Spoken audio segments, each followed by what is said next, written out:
ये आपके दैनिक जागरण का आज का संपादकीय पाठ है। इस संपादकीय पाठ ये आर्टिकल आपको प्रारंभिक परीक्षा, मुख्य परीक्षा और इंटरव्यू हर जगह मदद पहुंचाते हैं। चाहे आप लोग स्टेट पीसीएस की तैयारी कर रहे हो या फिर सिविल सर्विस एग्जाम की तैयारी कर रहे हो, यहाँ से एक सामान्य जानकारी भी आपको मिलती है, तो इन्हें आप लोग जरूर पढ़ा करिएगा। बेलगाम होती हिंसक प्रवृत्तियां। ये आप देखिए, बीते दिनों नागपुर के बाद मुंबई के मलाड और फिर हजारीबाग में हिंसक घटनाएं उस डरावनी प्रवृत्ति को दर्शाती हैं जिसे देश पिछले करीब 3 वर्षों से लगातार देख रहा है। अब तक इन्हें अस्थायी या फिर छिटपुट घटना माना जा रहा था। हर घटना पर सामान्य सोच यही रहता कि किन्हीं कारणों से कुछ मुसलमानों ने गुस्से में आकर हमला किया और यह देशव्यापी या एवं स्थायी प्रवृत्ति नहीं हो सकती। लगातार ऐसे हमलों की बढ़ती और उग्र होती घटनाएं प्रमाण है कि अब यह स्थापित प्रवृत्ति सी बन गई। पिछले 3 वर्षों में महत्वपूर्ण हिंदू तिथियों, प्रतिमा विसर्जनों, उत्सव, शोभा यात्राओं यान ऐसे आयोजनों पर कहीं ना कहीं हमले हुए हैं। अब यह सिलसिला भारत की क्रिकेट विजय के जुलूस तक पहुंच गया है। सभी में मोटी मोटी एक ही प्रकार के कारण बताए गए। मस्जिद के सामने आपत्तिजनक नारे लगे और मस्जिद पर रंग फेंका गया या फिर पत्थर फेंका गया आदि इत्यादि। नागपुर की बात करें तो मामला औरंगजेब की कब्र को हटाने से जुड़ी एक अफवाह के बाद भड़का। ऐसे सभी मामलों में इंटरनेट मीडिया प्लेटफॉर्म आग में घी डालने का ही काम करते हैं। ऐसी घटनाओं को लेकर भाजपा की सरकारें हैं वहां थोड़ी कठोर कार्रवाई हो जाती है, अन्यथा दूसरे राज्यों में लीपापोती या पीड़ित को ही जिम्मेदार ठहराने का अभियान चल निकलता है। बंगाल, झारखंड, कर्नाटक जैसे राज्य इसकी मिसाल हैं। ऐसी हर घटना के पीछे भाजपा संघ, बजरंग दल या आयोजक हिंदू संगठनों को दोषी ठहराने के लिए पूरी ताकत लगाई जाती है और इसके पीछे सक्रिय इकोसिस्टम को अच्छे से पता है कि झूठा भय पैदा कर दिया जाए तो उग्र मुसलमानों से कुछ भी कराना संभव है। एक और आपको बात बता दूं, ये विचार अपने हैं लेखक के, तो हो सकता है कि आप लोग इनके विचारों से सहमत हो सकता हो इनके विचारों से असहमत हो। तो अतिवादी दुष्प्रचार का ताजा उदाहरण वक्फ संशोधन विधेयक है और सरकार की यह विधायी पहल एक अन्यायपूर्ण तंत्र को न्यायसंगत बनाने के लिए और इससे गरीब मुसलमानों का ही भला होगा। इसके बावजूद दुष्प्रचार यही हो रहा है कि मोदी सरकार मुसलमानों की मस्जिदों, कब्रिस्तान, मदरसे खत्म कर उन पर कब्जा करना चाहती है। सरेराम झूठ बोलकर लोगों को हिंसा के लिए उकसाया जा चुका है और केवल वोट के लिए या सेकुलरिज्म के नाम पर भाजपा और संघ के विरोध में विपक्षी दल उनके साथ है। औरंगजेब की कब्र हटाने की मांग मजहबी मुद्दा बन जाती है और तमाम लोग मरने मारने पर आमदा हो जाते हैं। वास्तविकता यह है कि देश में लंबे समय से महबूब गजनबी और सलार मसूद जैसे आक्रांताओं के नाम पर मेले लगते हैं, उनका महिमा मंडन होता है। मजहबी जुनून में हिंसा करने वालों के पक्ष में कोर्ट में बड़े वकीलों की टोली खड़ी होती है। ऐसी स्थापित मजहबी हिंसक चरित्र और प्रवृत्तियों तथा विचारधारा की व्यापक स्वीकृति के बाद सरकार, राजनीतिक दल, गैर राजनीतिक संगठन, संपूर्ण समाज को उसी के अनुरूप स्थायी और स्थापित विचार, अप्रोच तथा ढांचा स्थापित करना चाहिए था। और आप देखें कि विवादास्पद मुद्दों के उभरने के बावजूद अराजकता से निपटने की समग्र नीतियां न होने से हिंदुओं में भी गुस्सा बढ़ता है। आक्रांताओं के महिमा मंडन की प्रतिक्रिया में किसी सड़क की नामपट्टी पर कुछ हिंदुओं द्वारा कालिक पोतने को मुस्लिम विरोधी माहौल बताने लगते हैं। दूसरी ओर आप देखते हैं कि कोर्ट जाकर हिंदुओं के नाम पर हिंदुओं का उद्धारक और नेता बनने के आकांक्षी कुछ लोग भी अतिवादी बयान देते हैं। स्थितियां इतनी बिगड़ती जा रही हैं कि लोगों की मानसिकता बदली जा रही है। ऐसी स्थिति में कोई घटना आने पर ही उसके तत्काल समाधान का प्रयास किया जाएगा या फिर उसकी कोई स्थायी व्यवस्था होगी। बिना स्थायी नीति के इतने खतरनाक तंत्र का सामना कैसे करेंगे? सब साफ है कि गहराई से विचार करें, केंद्र और प्रदेश सरकारों को नीतियां बनानी होगी। आतंकवाद, नक्सलवाद आदि के विरुद्ध विशेष रूप से ढांचे खड़े हुए, खुफिया तंत्र निश्चित हुआ है, विशेषकर जांच एजेंसियां बनी है एवं सुरक्षा बलों की भूमिका भी निश्चित हुई है और उसी तरह सांप्रदायिक हिंसा से निपटने के लिए भी कानूनी खुफिया सुरक्षा बल, विशेष जांच एजेंसियों का केंद्र से प्रदेशों तक ढांचा खड़ा करना होगा। वर्तमान सुरक्षा ढांचे के अंतर्गत भी एक स्थायी विंग की स्थापना की जा सकती है। मुसलमानों में भी हिंसक गतिविधियों से असहमत होने वाले हैं और उनके साथ संपर्क के लिए एक ढांचा सरकार एवं राजनीतिक स्तर पर होना चाहिए। संगठनों के अंदर भी स्थायी भूमिका एवं व्यवस्था विकसित करनी होगी। यह ठीक नहीं है नहीं कि हजारों लोग सिर तन से जुदा के नारे लगाते हुए सड़कों पर उतरते हैं और उनके खिलाफ कुछ नहीं होता है। हिंसक तत्व हिंसा कर रहे हैं, लेकिन गैर मुस्लिम एवं इससे असहमत लोग अहिंसक विरोध के लिए भी सड़कों पर नहीं उतरते हैं। जो संविधान के तहत प्रदत्त अधिकारों के तहत भी विरोध नहीं करते और सरकार की मुहित ताकते हैं, उनका मानस बदलने की भूमिका संगठनों को ही निभानी होती है।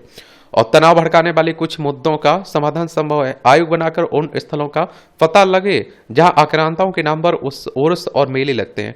कम से कम भाजपा शासित प्रदेशों में उन्हें एक साथ बंद कर दिया जाना चाहिए। इसी तरह सड़कों एवं सार्वजनिक स्थलों पर आतताइयों के नाम एक समय सीमा में बदले जा सकते हैं।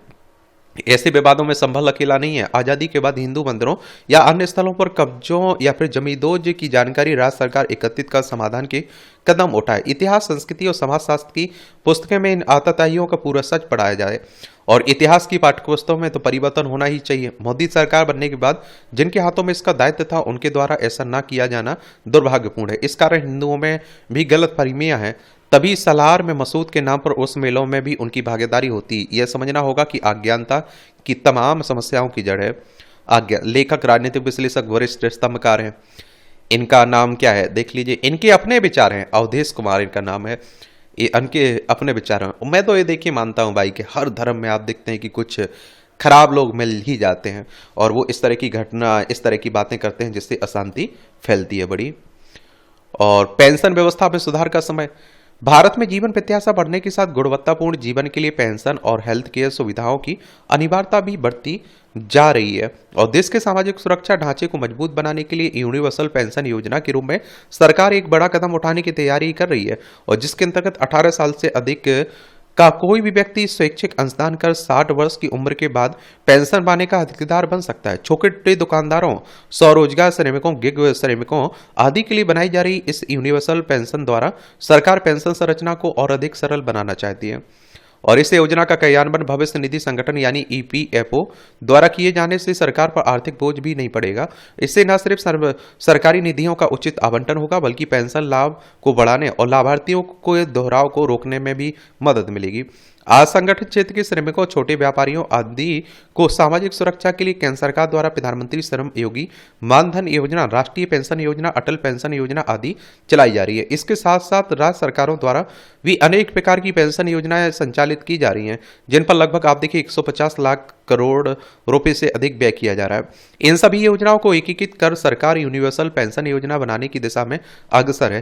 केंद्र तथा राज्य सरकार द्वारा दी जाने वाली पेंशन राशि 500 से लेकर 3000 रुपए तक है। यूनिवर्सल पेंशन योजना के आने का एक बड़ा लाभ यह होगा कि लाभार्थियों की गिनती दोबारा नहीं होगी और दूसरा लाभ यह होगा कि अधिक लोग इस योजना में शामिल हो सकेंगे जो पहले किसी भी योजना का हिस्सा नहीं है। और तीसरा आप देखिए 15 से 20 साल बाद मिलने वाली पेंशन में वही एक सम्मानजनक राशि पाने के हकदार भी बन पाएंगे और जिससे बुढ़ापे में उनकी बुनियादी आवश्यकताएं भी पूर्ण हो सकेंगी। भारत में सामाजिक सुरक्षा की आवश्यकता इसलिए भी महत्वपूर्ण होती जा रही क्योंकि आने वाले समय में गिग श्रमिकों की संख्या तेजी से बढ़ सकती है। नीति आयोग के अनुसार देश में 77 लाख गिग कर्मचारियों के लिए किसी भी तरह की कोई सामाजिक सुरक्षा नहीं है। दूसरी ओर बुजुर्गों की संख्या भी तेजी से बढ़ रही है। गिग वर्कर्स यानी कि जो जोमेटो इस तरह की काम करते हैं ना, उन्हीं की बात हो रही है। यूनिवर्सल पेंशन योजना को लोकप्रिय बनाने के लिए ईपीएफओ द्वारा संचालित प्रशासनिक स्तर की प्रक्रिया, लोगों द्वारा किए जाने वाले अंशदान और मिलने वाली पेंशन की राशि जैसे नियमों आदि को बहुत सरल और स्पष्ट बनाना होगा। यह मेगा प्लान तभी गेम चेंजर बन सकता है जब कम आय वाले लोगों को कम लागत के साथ अधिक सुरक्षित पेंशन के साथ दिया जाएगा और निम्न आय वाले लोगों को यह विश्वास दिलाना होगा कि उनके द्वारा की गई बचत सुरक्षित रहेगी और पेंशन में उनकी कम से कम एक निश्चित राशि को अवश्य मिलेगी। इसके लिए ईपीएफओ को सरकारी बॉन्ड, कॉर्पोरेट बॉन्ड और शेयर बाजार के जोखिम से बचने और अच्छा अब देखते हैं कि रिटर्न लेने के लिए निवेश में संतुलन बनाने पर फोकस करना होगा। 15 से 20 साल बाद मिलने वाली पेंशन को अटल पेंशन स्कीम की तरह 8% के रिटर्न के साथ जोड़ना वास्तव में एक आप देखते हैं कि क्या है, अच्छा विकल्प हो सकता है जो मुद्रास्फीति से भी सुरक्षा प्रदान करेगा और इसमें लोगों की प्रतिभागिता बढ़ाने के लिए प्रत्येक संस्था और ठेकेदारी व्यवस्था में यह अनिवार्य किया जाना चाहिए कि सभी को वेतन बैंक के माध्यम ही मिलना चाहिए। प्रत्येक कर्मचारी का खाता ईपीएफओ में होना चाहिए। असंगठित क्षेत्र की तरह निजी क्षेत्र के कर्मचारियों के लिए भी पेंशन की अपर्याप्त व्यवस्था है। निजी क्षेत्र का कोई भी कर्मचारी कितनी ही आय प्राप्त करता हो, परंतु पेंशन के फार्मूले में अधिकतम आय 15,000 पर ही गणना की जाती है। 15,000 की आय के आधार पर यदि कोई कर्मचारी 10, 20 और 30 साल तक काम करता है तो उसकी पेंशन क्रमशः 2,143 रुपये, 4,286 रुपये और 6,429 रुपये प्रति माह होगी। उल्लेखनीय है कि सरकारी कर्मचारियों के पास पुरानी पेंशन योजना, नई पेंशन योजना, यूनिफाइड पेंशन योजना का प्रावधान है और जिसमें पेंशन के रूप में उसे कम से कम एक निश्चित राशि तो मिलती ही है। और इस असमानता को समाप्त करने के लिए निजी क्षेत्र के कर्मचारियों की पेंशन को भी कर्मचारी भविष्य निधि संगठन के साथ जोड़ा जाना चाहिए और इससे सरकार का पर कोई भी वित्तीय दबाव नहीं पड़ेगा और निजी क्षेत्र के कर्मचारियों को भी स्पष्ट होगा कि कितना अंशदान करने पर उसको कितनी पेंशन मिलेगी। इससे सरकार पर पड़ने वाला आर्थिक दबाव भी कम होगा। सरकार निजी असंगठित क्षेत्रों के कर्मियों के कार्य की विविधता को ध्यान में रखते हुए ईपीएफओ सरकार नियोक्ताओं को मिलकर एक देश एक पेंशन की दिशा में समग्र दृष्टिकोण पर कार्य करने की आवश्यकता है। इसके लिए सरकार को सभी कर्मचारियों के लिए एक समान राष्ट्रीय पेंशन कोष बनाना चाहिए और निजी और सरकारी क्षेत्र का भेद मिटाकर सभी के लिए एक फॉर्मूले के अंतर्गत एक समान पेंशन योजना को लागू किया जाना चाहिए। असंगठित क्षेत्र के निम्न आय प्राप्त करने वालों को न्यूनतम पेंशन की गारंटी के साथ शामिल किया जाना चाहिए। लेखक अर्थशास्त्री हैं, इनका नाम है, क्या नाम है इनका? डॉक्टर सुरजीत सिंह। इनके द्वारा यह आर्टिकल लिखा गया है। ये आप देखेंगे कि ऊर्जा, घर की महत्ता। संस्कृत भाषा में घर को गृह कहा जाता है और इसको दो अर्थ एक तरह से आप देखेंगे इसको आप देखिए दो अर्थ समझे जाते हैं। एक है धर्म का आचरण और एक तरह से आप देखिए आचरण करने के लिए जिसे ग्रहण किया जाता है अथवा जिसका आश्रय लिया जाता है वह ग्रह है। दूसरा है घर को घर नहीं कहते अपितु घरनी यानी गृह स्वामिनी की ही कहते हैं। हमारे जीवन में धर्म का स्थान सर्वोच्च है।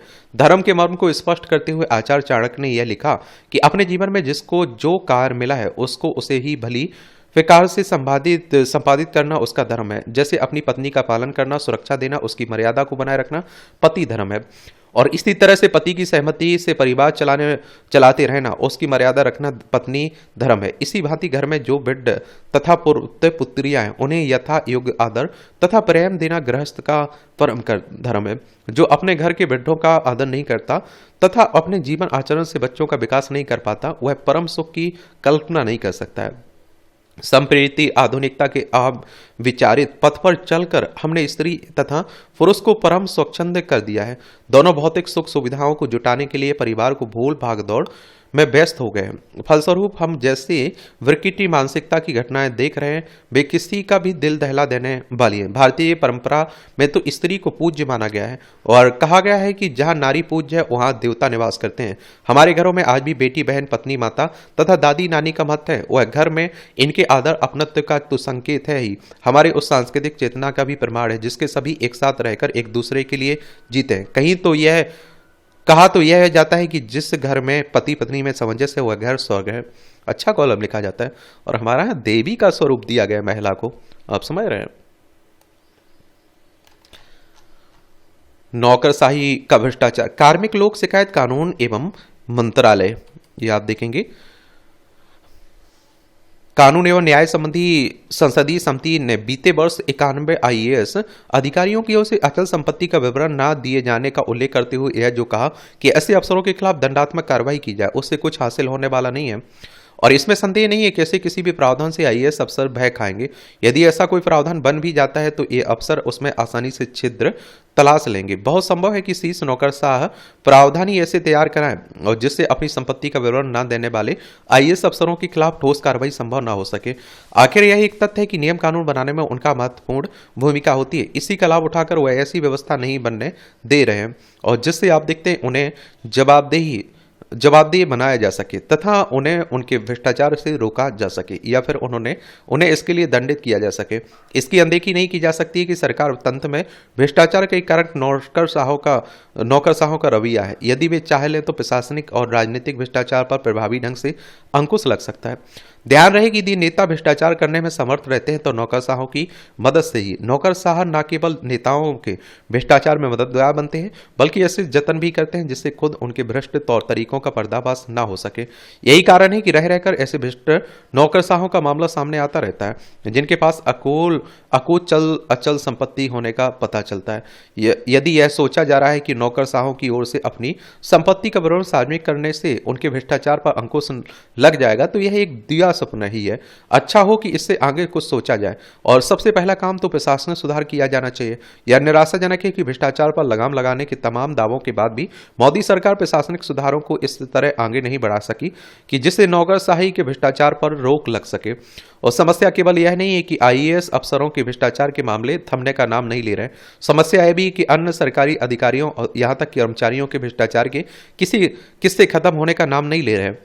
और इससे संतुष्ट नहीं हुआ जा सकता है कि केंद्र सरकार की शीर्ष नौकरशाही के भ्रष्टाचार पर एक कड़ी बड़ी हद तक लगाम लगी है, क्योंकि निचले स्तर पर पहले ही तरह भ्रष्टाचार व्याप्त है। इस भ्रष्टाचार के चलते ही न केवल विकास जन कल्याण की योजनाएं प्रभावित होती हैं बल्कि आम लोगों को सरकारी विभागों से अपने छोटे मोटे काम कराने में भी मुश्किल का सामना करना पड़ता है। और कई जगह तो आप देखते होंगे कि बिना पैसे के कुछ होता भी नहीं है।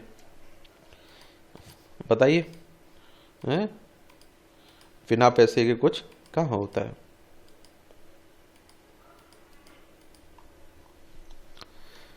यात्राओं में स्वास्थ्य सेवाएं। उत्तराखंड में 30 अप्रैल से आरंभ होने जा रही चारधाम यात्रा में स्वास्थ्य सुविधाओं पर विशेष ध्यान किया जा रहा है। ऐसा करना आवश्यक भी है क्योंकि यात्रा पर आने वाले श्रद्धालुओं को स्वास्थ्य समस्याओं से जूझना पड़ता है। गत वर्ष चारधाम यात्रा में 230 से अधिक लोगों की मृत्यु हुई थी और इनमें से अधिकांश मौत हृदयघात के कारण हुई थी। इसलिए स्वास्थ्य विभाग चारधाम यात्रा के लिए स्वास्थ्य सुविधाओं का दायरा बढ़ा रहा है। इस वर्ष चारधाम यात्रा में हेल्थ एटीएम लगाने के साथ ही स्क्रीनिंग पॉइंट भी स्थापित किए जा रहे हैं और यहाँ यात्रियों को sugar, blood pressure, oxygen, pulse rating, basic cardiology, neurology जांच, पल्मोनरी टेस्टिंग आदि की जाएगी। निश्चित रूप से यह कदम अच्छा है, लेकिन जरूरत प्रशिक्षित स्टाफ की तैनाती की है। यह इसलिए ताकि विभिन्न प्रकार के परीक्षण सही तरह से किए जा सकें। स्वास्थ्य विभाग ने एक अन्य महत्वपूर्ण कदम यह उठाया कि 12 भाषाओं में चारधाम यात्रा पर आने वाले श्रद्धालुओं के लिए दिशा निर्देश जारी किए हैं और इनमें बताया गया है कि यात्रा पूर्व क्या तैयारी की जानी चाहिए और यात्रा के दौरान किस तरह की सावधानी रखनी चाहिए। इसके लिए सभी राज्यों के स्वास्थ्य सचिवों से अपील की गई कि वे इन दिशा निर्देशों का अनुपालन सुनिश्चित कराएं। कई बार यात्रियों की लापरवाही उनके स्वास्थ्य पर भारी पड़ती है और इसी के दृष्टिगत इस वर्ष यात्रा से अनिवार्य स्वास्थ्य जांच के लिए अनुरोध किया जाएगा। उम्मीद है कि सरकार द्वारा श्रद्धालुओं को बेहतर स्वास्थ्य सुविधाएं उपलब्ध कराएगी। बाकी आप लोग क्या सोचते हैं, बताइए। कुछ सोचते हैं कि नहीं सोचते हैं। सीखने का मानस। याद देखिए, राष्ट्रीय स्तर के एक सर्वे के अनुसार सीखने के मोर्चे पर लोगों की रुचि बढ़ी है। देश के हर हिस्से में आमजन कुछ सीखने में समय लगा रहे हैं। सांख्यिकी एवं कार्यान्वयन मंत्रालय की ओर से किए गए टाइम यूज सर्वे के मुताबिक सीखने में शहर ही नहीं गांव कस्बों में बसे लोग भी खूब सक्रिय हैं। ज्ञात हो कि मंत्रालय की ओर से पहला टाइम यूज सर्वे जनवरी-दिसंबर 2019 और दूसरा सर्वेक्षण जनवरी-दिसंबर 2024 के बीच किया गया है। सर्वेक्षण में 6 वर्ष उससे अधिक उम्र वाले लोगों से अपने समय के उपयोग से जुड़ी जानकारी ली गई। सर्वेक्षण में मिली जानकारी बताती है कि वर्ष 2024 में शहरी क्षेत्रों की तुलना में ग्रामीण क्षेत्रों में रहने वाले ज्यादा लोगों ने सीखने की गतिविधियों को समय दिया है। इतना ही नहीं, देश एक हर हिस्से में महिलाएं भी कुछ ना कुछ सीखने के लिए वक्त निकाल रही हैं। दरअसल सीखने की प्रवृत्ति सौ निखार ही नहीं, सोच की बेहतरी को भी बल देती है। किसी विषय विशेष से जुड़ा ज्ञान आगे आप देखते हैं कि क्या है, आगे बढ़ने की नए मार्ग सुझाता है, नई सूचनाओं को सार्थक विस्तार देता है, इंसान के मन में परिवेश के प्रति जागरूकता और व्यक्तिगत उद्देश्यों को लेकर सजगता को पोषता है। यही कारण है कि सर्वे में सामने आई विभिन्न दैनिक गतिविधियों के लिए लोगों द्वारा अपना समय आवंटित करने से जुड़ी सूचनाएं समाज की बढ़ती समझ के बारे में बताती हैं। ध्यातव्य हो कि औपचारिक शिक्षा जैसे स्कूल, विश्वविद्यालय, उपस्थिति सह पाठ्यक्रम गतिविधियां, गृह कार्य और शिक्षा से संबंधित यात्रा को दिया गया समय इस लर्निंग एक्टिविटीज में शामिल किया गया। समग्र रूप से देखा जाए तो अध्ययन का प्राथमिक उद्देश्य वैतनिक और अवैतनिक गतिविधियों से जुड़े पुरुषों और महिलाओं की भागीदारी का पता लगाना था, जिसका अर्थ है कि सशुल्क और बिना आमदनी बालिग कार्यों की जानकारी में सीखने से जुड़ा रुझान भी सामने आया। सर्वे रिपोर्ट के अनुसार 2024 में शहरी क्षेत्रों में लोगों ने सीखने पर प्रतिदिन 87 मिनट खर्च किए हैं, वहां इसी वर्ष ग्रामीण क्षेत्रों में लोगों ने 90 मिनट खर्च किए हैं। हालांकि तकनीक के चलते बेवजह की व्यस्तता का असर देखने की प्रवृत्ति पर भी पड़ता दिखा। ज्ञात हो कि 2019 में शहरी क्षेत्रों में सीखने को दिया गया समय 92 मिनट था, वहीं गांव में आप देखिए 95 मिनट। वस्तुतः डिजिटल इंडिया मुहिम ने भी सीखने समझने से जुड़ी सामग्री की पहुंच बढ़ाई है। तकनीकी तरक्की और कौशल विकास के मौजूदा दौर में सीखने का भाव जरूरी भी है। महानगरों से लेकर दूर दराज के गांव तक जनमानस में दिखती सीखने की प्रवृत्ति हर तरह की बेहतरी से जुड़ी है और वैचारिक सजगता और व्यवहारिक समझ देना वाला यह रुझान सचमुच सकारात्मक और सुखद है। देख लीजिए, आजकल वैसे भी लोग आप देखते हैं कि हर किसी की आप देखते हैं वो गांव में बैठा हुआ है, उसकी भी पहुंच आप देखते हैं कि शहरों तक हो चुकी है। उसके पास स्मार्टफोन है, उससे भी वो सीख रहा है बहुत कुछ। ये टिप्पणियाँ रहती हो, पढ़ना हो तो पढ़ सकते हैं, इसे छोड़ना हो तो छोड़ सकते हैं। और इसकी पीडीएफ एजुकेशन सर्कल प्लेटफॉर्म पर मिल जाती है, वहां से जाकर आप लोग जरूर देख लिया करिएगा। कोचिंग संस्थानों के लिए नियामक तंत्र। आजकल आप देखते हैं कि कोचिंग संस्थान भी बड़ी तेजी से उभर रहे हैं, और तो और ये आप देखते हैं कि केवल पैसे पर वो देते हैं। बच्चों के भविष्य का क्या है, बच्चों की क्या स्थिति है, उस पर ज़्यादा इन्हें मतलब नहीं रहता है। अब एमपी में, मध्य प्रदेश के देख लीजिए, एमपी पीएससी को लेकर समय से पेपर नहीं हो पा रहा है, उसमें भी धांधली हो जा रही, उसमें भी आप देखते हैं दुनिया भर की परेशानी हो रही है, लेकिन किसी कोचिंग संचालक ने कभी आवाज़ नहीं उठाई। बेचारे छात्र करते रहते हैं। राजस्थान सरकार ने कोचिंग संस्थानों को विनियमित करने के लिए हाल ही में राजस्थान कोचिंग संस्थान नियंत्रण एवं विनियमन विधेयक 2025 पारित किया है। इस विधेयक का उद्देश्य कोचिंग संस्थानों को विनियमित करना तथा प्रतियोगी छात्रों को सुरक्षित और अनुकूल वातावरण प्रदान करना। इस कानून के तहत 50 या उससे अधिक छात्रों वाली कोचिंग संस्थानों को जांच और कानूनी प्रावधानों के दायरे में लाया जाएगा। साथ ही राजस्थान सरकार कोचिंग संस्थानों के प्रबंधन में पारदर्शिता सुनिश्चित करने के लिए राजस्थान कोचिंग संस्थान नियंत्रण विनियमन प्राधिकरण की स्थापना करने की योजना बना रही है। और आप देख लीजिए, राजस्थान में तो कोटा आप लोग देखते हैं नीट और जेई के लिए एक तरह से हब माना जाता है, और आए दिन आप देखते हैं कि यहाँ आत्महत्या की खबरें भी आती रहती सोसाइटी की। लेकिन मुझे लगता है कि कोचिंग संस्थानों को इनके बच्चों के स्वास्थ्य के बारे में भी सोचना चाहिए, उनकी मानसिक स्थिति के बारे में सोचना चाहिए। ये राजस्थान है, जयपुर इसकी राजधानी, अंतर्राष्ट्रीय सीमा पाकिस्तान से लगती है। राज्यों में गुजरात, मध्य प्रदेश, उत्तर प्रदेश, हरियाणा, पंजाब से लगती है। विधानसभा में 200 सीटें हैं, राज्यसभा में 10 सीटें हैं, लोकसभा में 25 सीटें हैं। 3,42,239 वर्ग किलोमीटर में फैला हुआ है। भजन लाल शर्मा यहाँ के मुख्यमंत्री हैं। हरिभाऊ किशन राव बागड़े यहाँ के राज्यपाल आपको देखने को मिल जाएंगे। ये भी याद रखा करिएगा भैया। वैसे देश में बढ़ती कोचिंग बाजार को देखते हुए अधिकांश राज्य इसके लिए कानून बना रहे हैं। पिछले साल हरियाणा सरकार ने कोचिंग संस्थानों के पंजीकरण और विनियमन से संबंधित अधिनियम पारित किया था। उत्तर प्रदेश, बिहार, मध्य प्रदेश, राजस्थान जैसे बड़े राज्यों में कोचिंग के बाजार का विस्तार तेजी से हुआ है। देश में कुछ कोचिंग संस्थानों को छोड़कर अधिकांश संस्थान बिना किसी अधिकृत मान्यता के संचालित हो रहे हैं, और जिनमें आधारभूत संरचनाओं का पूर्ण अभाव, मनमाने ढंग से फीस का ढांचा, गुणवत्ताहीन शिक्षकों से शिक्षण कार्य कराया जाता है, जिसका एकमात्र उद्देश्य पैसा कमाना है। ऐसे में कोचिंग संस्थानों द्वारा छात्रों के भविष्य के साथ खिलवाड़ किया जा रहा है। इसलिए सरकार द्वारा नियंत्रण एवं विनियमन की जरूरत है। अब विनियमन की जरूरत क्यों है? कोचिंग संस्थानों के विस्तार का कोई ठोस आधार न होने से छात्रों की जिंदगी दांव पर लगी रहती है। ये आप देखिए, जरूरत बताई जा रही है। यही तो आपको आंसर राइटिंग में लिखना होता है, निबंध लिखना होता है, समझ रहे हैं आप लोग। और आप देखते हैं कि पिछले साल दिल्ली के ओल्ड राजेंद्र नगर में संचालित एक कोचिंग के बेसमेंट में स्थित लाइब्रेरी में बारिश का पानी भर जाने की घटना में 3 छात्रों की जान चली गई थी। इससे पहले जनवरी 2020 में आप देखिए दिल्ली आप देखेंगे, दिल्ली के ही एक अन्य इलाके में एक कोचिंग संस्थान की छत गिरने से 5 छात्रों की मौत हो गई थी और 13 लोग घायल हो गए थे।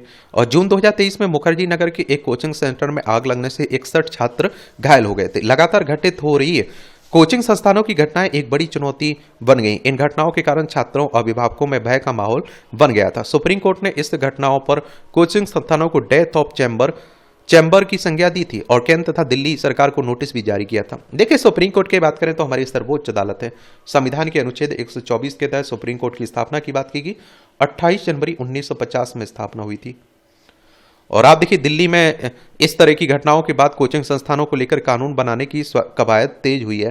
पिछले साल केंद्र सरकार ने कोचिंग संस्थानों के लिए दिशा निर्देश जारी किया था, जिसमें 16 वर्ष से कम आयु के छात्रों के नामांकन पर प्रतिबंध, माध्यमिक विद्यालय पूर्ण होने के बाद नामांकन की अनुमति होगी तथा सफलता की 100% गारंटी देते भ्रमित विज्ञापनों पर रोक शामिल है। सरकारी नौकरी की तैयारी में मध्यम और निम्न वर्ग के छात्रों की संख्या अधिक होती है और आप देखते हैं कि ये लोग आर्थिक रूप से कमजोर होते हैं, जो महंगे कोचिंग फीस की भरपाई करने में सक्षम नहीं होते हैं। ऐसे में निश्चित रूप से कोचिंग कल्चर से सामाजिक असमानता और आर्थिक बोझ बढ़ाते हैं, जिसका दुष्प्रभाव छात्रों पर पड़ता है। असफल होने पर पारिवारिक दबाव बढ़ता है, वह अलग है, जिससे दुष्परिणाम स्वरूप कई बार छात्र अपनी जान तक गंवा देते हैं। विडंबना यह भी है कि कोचिंग कल्चर प्रतियोगी परीक्षा पास करने को प्राथमिकता देते हैं, वही छात्रों में नैतिक मूल्य, चरित्र निर्माण, सामाजिक दायित्व को अनदेखा करता है। छात्र प्रतियोगी परीक्षा में सफल हो तो जाते हैं, लेकिन एक नागरिक के रूप में उनका समग्र विकास नहीं हो पाता है। और ये तो आप लोगों ने देखा होगा कि एक ही छात्र की फोटो आप लोगों को कई संस्थान में देखने को मिलती है और ऐसे दिखाया जाता है कि बिना आप देखते हैं कि किसके कोचिंग के कुछ होने वाला ही नहीं है। और आप देखेंगे इस तरह सा रहता है। कोचिंग का आप लोग भी तो पूछते रहते हैं, भैया कौन सी कोचिंग हमें ज्वाइन करना चाहिए। मैंने हमेशा कहा है आप लोगों से, आप खुद से भी तैयारी कर सकते हैं भैया, अगर आपको सही दिशा आती है और आप अपने आप में एक तरह से अनुशासन में रहते हैं, अनुशासन में रहते हैं, तो बेहतर तैयारी की जा सकती है। कोचिंग भी ज्वाइन करनी है तो उस कोचिंग को करिए जो आपकी उस परीक्षा के एग्जाम के लेवल का पढ़ा रहे हो, समझ रहे हैं। कोचिंग का विकल्प क्या है? भारत जैसे देश में जहां शिक्षा सदियों से निःशुल्क प्रदान की जाती रही है, वहीं अब पर महंगे कोचिंग कल्चर की विस्तार है जो पूरी तरह से व्यवसाय पर निर्भर हो। ऐसे में पूरे शिक्षा व्यवस्था पर प्रश्न चिन्ह खड़ा होता है और कोचिंग संस्थान का एकमात्र उद्देश्य मुनाफा कमाना होता है, इसलिए छात्रों से महंगी फीस वसूलते हैं। और एक तरह से देखा जाए तो यह संस्थान समाज में असमानता को बढ़ावा दे रहे हैं, क्योंकि भारत की अधिकांश जनसंख्या गांव में निवास करती है, जबकि कोचिंग संस्थान बड़े शहरों में होते हैं। और इसीलिए कोचिंग फीस के अतिरिक्त छात्रों के अभिभावक को रहने खाने के खर्च का भुगतान भी करना पड़ता है, जो कई बार उनकी आर्थिक सीमा से बाहर होता है।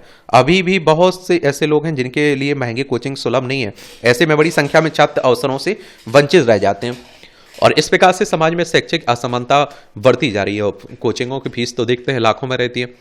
हालांकि इस तरह की समस्या के समाधान के लिए कुछ राज्य सरकारें अपनी ओर से प्रयास कर रही है। जैसे उत्तर प्रदेश सरकार द्वारा मुख्यमंत्री अभ्युदय योजना चलाई जा रही है, जो पूरी तरह से निःशुल्क है। साथ ही अन्य पिछड़े समुदाय के लिए सरकार और विश्वविद्यालय स्तर पर निःशुल्क तैयारी कराई जाती है।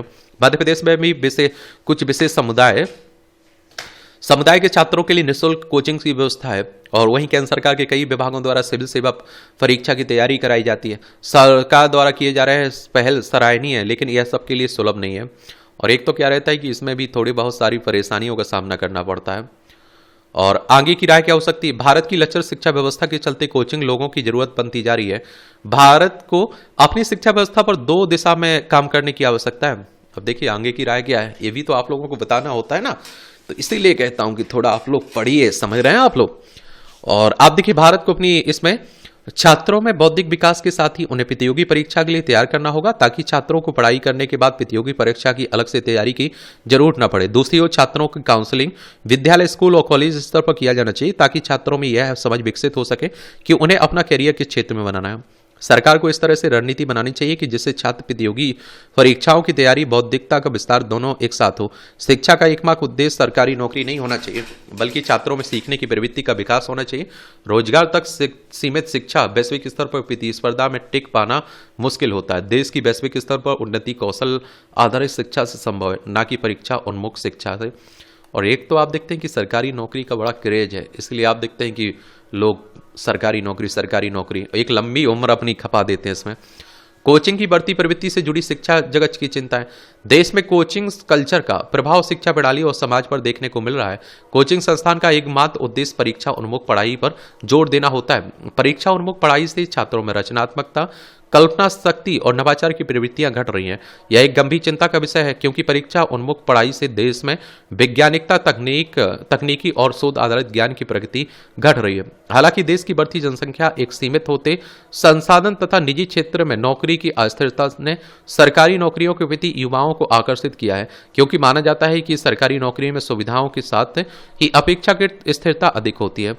उल्लेखनीय है कि हमारी सरकार युवाओं में वैज्ञानिकता, तकनीकी और उद्यमिता को बढ़ावा देने के लिए सार्थक प्रयास कर रही है, लेकिन उद्यमिता की ओर युवाओं का रुझान बहुत कम दिखता है। स्टार्टअप इंडिया रिपोर्ट 2022 के अनुसार भारत में नौ उद्यमों में वृद्धि तो हुई है, लेकिन ज्यादातर युवा पारंपरिक नौकरियों की ओर आकर्षित होते हैं। इससे यह स्पष्ट होता है कि कोचिंग संस्थान युवाओं को परीक्षा उन्मुखता की ओर प्रेरित करते हैं, न कि उद्यमिता की ओर। कोचिंग कल्चर पाठ्यक्रम पर ध्यान केंद्रित करते हुए प्रतियोगी परीक्षाओं में सफलता को बढ़ावा देते हैं। छात्रों में सृजनशीलता और विश्लेषणात्मक ज्ञान के बजाय रटने की प्रवृत्तियों को बढ़ावा देते हैं। यह केवल प्रतियोगी परीक्षाओं तक सीमित होता है और इससे एक प्रकार से छात्रों में चिंतनशीलता का हनन होता है। देश में प्रशासनिक, मेडिकल और इंजीनियरिंग क्षेत्र की तैयारी करने वाले छात्रों की संख्या निरंतर बढ़ रही है और जिनकी निरंतरता कोचिंग संस्थानों पर होती है। कोचिंग कल्चर बढ़ने के पीछे कहीं ना कहीं भारत की शिक्षा व्यवस्था भी जिम्मेदार है। क्या भारत की शिक्षा प्रणाली प्रतियोगी परीक्षाओं के पाठ्यक्रम को पूरा करने में सक्षम नहीं है, या प्रतियोगी परीक्षा के स्तर पर शिक्षक कार्य करने में शिक्षक असमर्थ हैं? कोचिंग बाजार का आकार। भारत में आप देखते हैं कि ऑफलाइन कोचिंग बाजार में हाल के दिनों में व्यापक वृद्धि हुई है। एक अनुमान के अनुसार वर्ष 2022 में कोचिंग बाजार का कुल मूल्य 64,244 करोड़ रुपए था, जो 2030 तक बढ़कर 1,79,527 करोड़ तक पहुंचने का अनुमान है। यह आंकड़ा कोचिंग बाजार में लगभग 14.7% की वार्षिक वृद्धि दर को दर्शाता है। ऑनलाइन कोचिंग की बात करें तो इसका कुल बाजार ऑफलाइन से कहीं अधिक है। 2023 में इसका मूल्य 23.16 करोड़ था, जो वर्ष 2034 तक बढ़कर 97.1 करोड़ डॉलर तक पहुंचने की संभावना है। देख लीजिए, गजब। और आप देखते हैं कि इसका बाजार प्रतिवर्ष 14% की दर से बढ़ रहा है। ऑनलाइन कोचिंग का बाजार बढ़ने की कई कारण हैं, क्योंकि इसमें आधारभूत संरचना की खास आवश्यकता नहीं। इसके लिए इंटरनेट, स्मार्टफोन या लैपटॉप पर पढ़ सकते हैं। साथ ही इसमें तुलनात्मक रूप से बड़ी संख्या में छात्र एक साथ पढ़ सकते हैं। वैसे कोचिंग बाजार का तेजी से बढ़ना आर्थिक दृष्टिकोण से सही है, लेकिन सामाजिक रूप से इस भारतीय शिक्षा प्रणाली को काफी हद तक प्रभावित कर रहा है, क्योंकि कोचिंग संस्थान की फीस बहुत महंगी होती है। आप लोग क्या सोचते हैं? अपनी राय आप लोग बताइए कुछ। अदलजले नोट जज का तबादला, सुलगते सवाल। ये आप सभी ने देखा भी, दिल्ली हाईकोर्ट में के न्यायाधीश के यहाँ जो नोट मिले थे ना, उसी कांड की बात हो रही है। केवल 6 महीने पहले ही सुप्रीम कोर्ट के न्यायाधीश की लाइब्रेरी में स्थापित खुली आंखों वाली न्याय की देवी ने सोचा भी नहीं होगा कि उन्हें कुछ ऐसे दृश्य देखने को मिल सकते हैं जिनके ये आप देखिए बेहतर होता कि आंख पर पट्टी बंधी ही रहती। दिल्ली हाई कोर्ट के न्यायमूर्ति यशवंत वर्मा के घर से मिले अधजले नोटों का सच कुछ भी हो, लेकिन कई सवाल जरूर सुलग उठे हैं। अब इन बातों का जवाब तो आना ही चाहिए। किसी न्यायाधीश के आवासीय परिसर में बेहिसाब नकदी क्यों? अगर आरोपों में दम नहीं तो न्यायमूर्ति का आनंद फानंद इलाहाबाद तबादला क्यों किया गया? और किसी एक न्यायाधीश की वापसी को लेकर इलाहाबाद हाईकोर्ट के वकीलों में इतनी चिंता क्यों? न्याय की देवी की आंखों से पट्टी हटाने का संदेश था कि कानून अब सचेत है और पारदर्शी रूप में काम करता है, तो अधजले नोटों की सच में इतनी पर्देदारी क्यों? घटनाएं बड़ी होती हैं तो जनमानस के सवाल भी बड़े होते हैं और संतोषजनक उत्तर की भी अपेक्षाएं होती हैं, लेकिन इसमें शायद समय लगे, क्योंकि प्रकरण एक न्यायाधीश से जुड़ा है। यह अलग बात है कि इस आग की तपिश प्रयागराज में स्थित सबसे बड़े न्यायिक केंद्र को भी झुलसा रही है। वहां से इलाहाबाद हाईकोर्ट के कचरे का डिब्बा नहीं या भ्रष्टाचार का अड्डा नहीं, जैसे बयानों की तीखे तीर भी चल चुके हैं। जस्टिस वर्मा के दिल्ली स्थित सरकारी आवास में आग गत 14 मार्च को लगी थी। वहां पहुंची अग्निशमन दल को आउट हाउस में अधजले नोट मिले थे, लेकिन यह प्रकरण सार्वजनिक हुआ कई दिनों बाद। शायद ना भी होता यदि कॉलेजियम ने आनंद फानंद बैठक बुलाकर उन्हें इलाहाबाद हाईकोर्ट स्थानांतरित करने का निर्णय ना लिया होता। मीडिया रिपोर्ट और मामलों की तूल पकड़ने के पर भारत के प्रधान न्यायाधीश संजीव खन्ना ने अलग अलग कोर्ट के 3 जजों की समिति गठित कर जांच का निर्देश भी दिया और जांच शुरू भी कर दी गई, लेकिन इलाहाबाद हाईकोर्ट बार एसोसिएशन के तल्ख रुख से ने इसे और गर्मी दे दी। हाईकोर्ट बार एसोसिएशन इलाहाबाद के अध्यक्ष अनिल तिवारी ने वर्मा की तबादले का विरोध तो किया है, हड़ताल की घोषणा भी कर दी। इस बीच न्यायमूर्ति वर्मा ने अपनी ओर से दिल्ली हाईकोर्ट के मुख्य न्यायाधीश को पत्र भेजकर सफाई भी दी। सारे आरोपों के अविश्वसनीय और हास्यास्पद है। कोई व्यक्ति स्टाफ क्वार्टर के पास या आउट हाउस में खुले आसानी से सुलभ स्थान पर नकदी रखेगा और इस पर विश्वास नहीं किया जा सकता। हालांकि इसकी जांच पर कोई असर नहीं पड़ा है। यह अलग बात है कि जांच से पहले जस्टिस वर्मा को दोषी ना मानने की आवाजें भी उठने लगी। एक और बात आप लोगों को बता दूं, अब आप खुद सोच के देखिए, हमारे न्यायाधीशों के यहाँ इस तरह के कारनामे हो रहे हैं, नोट मिल रहे हैं, तो आप समझ सकते हैं कि क्या स्थिति होने वाली है। और एक बात और याद है रखिएगा, हमारे देश में बहुत सारी परेशानियां हैं। अब आप सोचिए कहाँ से आए, कैसे आए, और आप सोचिए अगर ये खबरें सामने ना आती तो छुपा दी जाती, लिपापोती कर ही दी जाती। और कई लोग कह रहे हैं कि भैया अब देख लीजिए कि कितने थे, क्या था, कुछ ज्यादा जानकारी कहाँ मिली। अभी इलाहाबाद हाईकोर्ट के बार के अध्यक्ष अनिल तिवारी इस प्रकरण के सहारे कई मुद्दों को हवा दे रहे हैं और जिस पर चर्चा से न्यायिक व्यवस्था बचती रही है। उन्होंने कॉलेजियम सिस्टम का विरोध करने के साथ ही इलाहाबाद हाई कोर्ट में न्यायाधीशों के रिक्त पदों का मामला भी उठाया। संभवतः यह पहला अवसर था जब किसी जज के तबादले को लेकर बार की प्रतिक्रिया इतने तीखे ढंग से आई, जिसमें प्रकारांतर से अंकल जजेज सिंड्रोम यानी न्यायाधीशों की नियुक्ति में भाई भतीजावाद को भी सामने रखा जा रहा है। इलाहाबाद हाई कोर्ट देश में सबसे बड़ा है और जहां जजों की 160 पद हैं, लेकिन इसमें केवल 84 पदों पर ही नियुक्ति है। पिछले एक दशक में कभी भी ऐसा नहीं हुआ कि यहाँ पूरे पद भरे गए हों। वैसे ही ये सारे मुद्दे पहले भी उठते रहे। अवध बार एसोसिएशन ने भी इलाहाबाद हाई कोर्ट बार को अपना समर्थन दिया, लेकिन इस सारी बातों को दरकिरार करते हुए जस्टिस वर्मा का तबादला आदेश जारी कर दिया गया और इतना अवश्य है कि उन्हें न्यायिक कारण देने का भी निर्देश दिया गया है। न्यायिक व्यवस्था में भ्रष्टाचार के आरोपों का यह पहला मामला नहीं है। इससे पहले इलाहाबाद हाईकोर्ट के पूर्व जज SN शुक्ला पर भी एक मेडिकल कॉलेज के पक्ष में फैसला देने का आरोप लगा था। और आप देखेंगे और कनिष्ठ अदालतों में तो इस तरह के कई मामले सामने आ चुके हैं पहले भी। और सापा सरकार में मंत्री रहे गायत्री प्रजापति को जमानत देने का मामला भी खूब चर्चित था। हालांकि बाद में इस आदेश पर रोक लगा दी गई थी। आरोपों में को सच पाए जाने पर कनिष्ठ अदालतों के जजों की संख्या के खिलाफ कार्रवाई भी होती रही है। और सुप्रीम कोर्ट में नई लगी न्याय की देवी की प्रतिमा में एक बार फिर बदलाव हुआ है। उनके हाथ में तलवार की जगह संविधान की पुस्तक रखी गई। न्याय की देवी को अब संविधान के सहारे अब वह सब करना है जो न्यायपालिका के प्रति जन विश्वास बनाए रख सके। बताइए आप लोग क्या सोचते हैं। एक चुनौतियां भरी आर्थिकी की राह।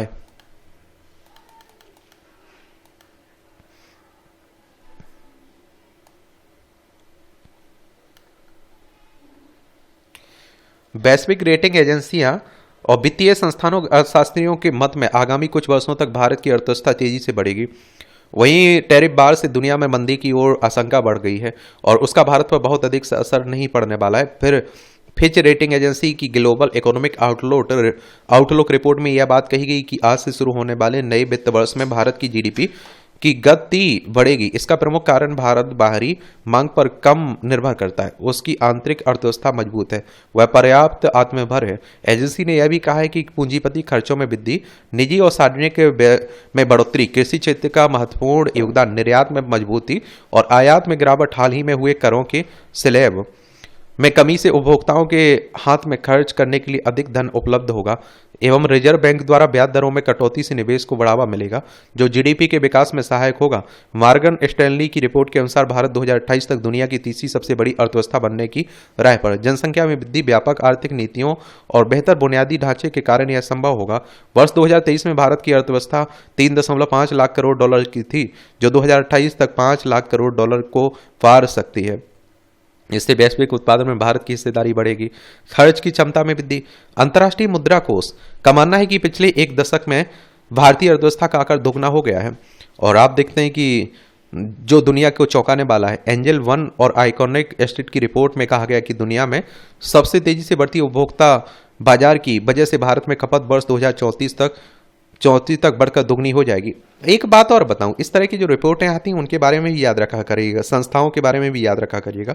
इंटरनेशनल मॉनेटरी फंड की बात हो रही है, अंतर्राष्ट्रीय मुद्रा कोष, और इसकी स्थापना जुलाई 1944 में हुई थी। वॉशिंगटन DC USA में इसका हेडक्वार्टर देखने को मिलेगा। और इसमें अगर हम लोग मेंबर्स की बात करें तो 191 मेंबर हैं। कितने हैं? 191 मेंबर हैं। और इसका उद्देश्य क्या है? अंतर्राष्ट्रीय वित्तीय संस्थान है, अंतर्राष्ट्रीय मौद्रिक सहयोग को बढ़ावा देना, अंतर्राष्ट्रीय व्यापार को सुविधाजनक बनाना, सतत आर्थिक विकास को बढ़ावा देना, भुगतान संतुलन की कठिनाइयों का सामना कर रहे सदस्यों को संसाधन उपलब्ध कराना, अंतर्राष्ट्रीय वित्तीय संकटों से उबरने में सहायता करना एक तरह से काम है। वर्ष 2025-26 के बजट में टैक्स में जिस प्रकार कटौती की गई उसके फलस्वरूप करदाताओं को 1 लाख करोड़ रुपए अधिक प्राप्त होंगे, जिससे खपत को प्रोत्साहन मिलेगा। बजट शब्द के बारे में बताइए, क्या बजट शब्द का उल्लेख हमारे संविधान में किया गया है? चलिए आप लोग जानकारी दीजिए। और आप देखते हैं कि और उसके आप देखिए उसके इसमें और इससे भारत की GDP 1% तक बढ़ सकती है। रिपोर्ट के अनुसार भारत में अगले 25 वर्षों में पिछले 25 वर्षों की तुलना में 10 गुना अधिक बचत होने की उम्मीद है। सरकारी नीतियों में से वैश्विक कार्य बल में भी वृद्धि होगी। प्रति व्यक्ति आय में वृद्धि के कारण लोगों की खर्च करने की क्षमता बढ़ेगी। अमेरिका और दूसरे विकसित देशों में जब यह स्थिति आई तब उनकी अर्थव्यवस्था तेजी से ऊपर आने लगी। भारत में वह स्थिति बन रही है। दुनिया के कुल खपत में भारत की हिस्सेदारी 2023 में 9% थी, 2050 तक 16% तक होने का अनुमान है। भारत तब दूसरे नंबर पर आ जाएगा, जबकि अमेरिका 17% हिस्सेदारी के साथ पहले नंबर पर है।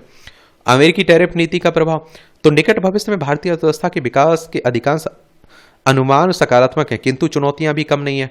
अमेरिकी राष्ट्रपति ट्रंप की टैरिफ नीति का कितना प्रभाव भारतीय अर्थव्यवस्था पर पड़ेगा, यह इस बात पर निर्भर होगा कि दोनों देशों के बीच इस विषय पर किस हद तक मतज्ञ होता है, वार्ता चल रही है ना। आने वाले वर्षों में विदेशी पूंजी की भारत की बड़ी आवश्यकता रहेगी, क्योंकि इंफ्रास्ट्रक्चर प्रोजेक्ट, ऊर्जा, इलेक्ट्रॉनिक वाहन और हाईटेक उद्योग में पूंजी को आवश्यकता बनी रहेगी और इसके लिए एफडीआई अधिक से अधिक आकर्षित करने का प्रयास करना होगा। एफआईआई संस्थागत विदेशी निवेश पर निर्भरता अर्थव्यवस्था के लिए उतना लाभकारी नहीं होता, क्योंकि ये निवेशक उड़ती चिड़िया की तरह होते हैं। शेयर बाजार में उथल पुथल का एक बड़ा कारण होता है। मैन्युफैक्चरिंग क्षेत्र में भारत को अधिक से अधिक आत्मनिर्भर बनने की जरूरत होगी। विभिन्न देशों में चल रहे युद्ध और अशांति विश्व व्यापार को प्रभावित करेंगे। भारतीय उद्योगों को उत्पाद की गुणवत्ता और लागत में कमी करने के प्रयास करने होंगे। और पर्यावरण आप देखते हैं क्या, पर्यावरण प्रदूषण एवं प्राकृतिक साधनों के दुरुपयोग से भी अर्थव्यवस्था को क्षति पहुंचती है। कार्बन उत्सर्जन पर जो वैश्विक समझौता हुआ उस पर भारत काम कर रहा है।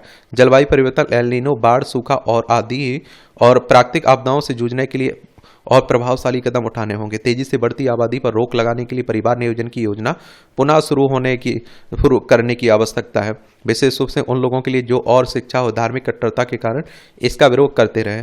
शिक्षा, कौशल विकास, स्वास्थ्य सेवाओं के लिए आने वाले वर्षों में बजट में भारी वृद्धि की आवश्यकता होगी। कीमतों पर नियंत्रण भी आर्थिक विकास के लिए आवश्यक है। रिजर्व बैंक द्वारा किए गए प्रयास से कीमतों पर लगाम लगता है, किंतु बड़े ब्याज दर से निवेश प्रभावित होता है और विकसित देशों की अपेक्षा बेरोजगारी भी भारत में अधिक है। बेरोजगारी सूचकांक में भारत विश्व में 6ठे नंबर पर है। कौशल विकास को प्राथमिकता देने होगी और मनरेगा योजना और लघु एवं मध्यम उद्योगों के लिए अधिक बजटीय आवंटन की आवश्यकता होगी। और इस तरह से आप देखेंगे कि आज के संपादकीय पाठ की कहानी कवर होती है। आप लोग पढ़ते रहिए, एंजॉय करते रहिए। आपका कोई सवाल हो, मेरे लिए सुझाव हो, तो आप लोग जरूर बता सकते हैं। धन्यवाद।